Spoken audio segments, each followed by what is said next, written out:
Hai, Assalamualaikum rakan-rakan online. Okey, ni sambungan video ketiga. Masa ni kami pergi ke Zoo Negara. So, tak ada video masak lah kali ni. So, sayang sebenarnya video-video ni nak limit kan. So, jadi mama satukan lah semua. Korang enjoy lah dengan video ni. Tak ada voice apa semua tak ada. So, korang enjoy lah ya. Bye-bye.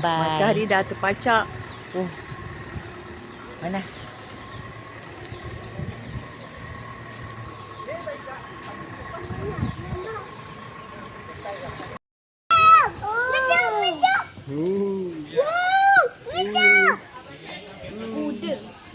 Abang, sinilah pegang dia.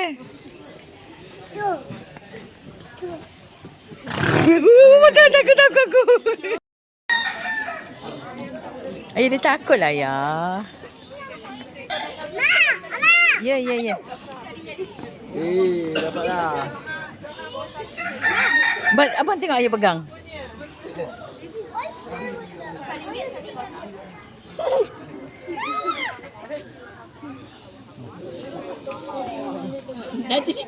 Ayah nanti dia penyek anak orang. Anak haiwan tu. Bagi makan.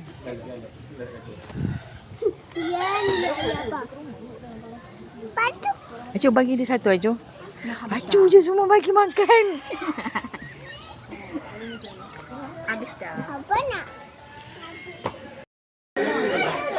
Dia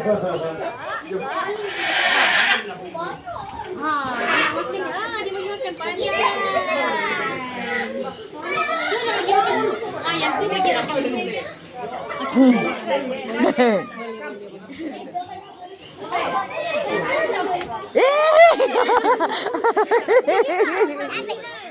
Dah. Tu bagi kakak.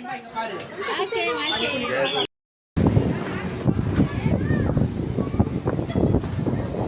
Angin dah. Kalau tidak kita nak stay lagi lah. Tunggu sampai ada pameran. Lagi pukul 3. Sekarang baru pukul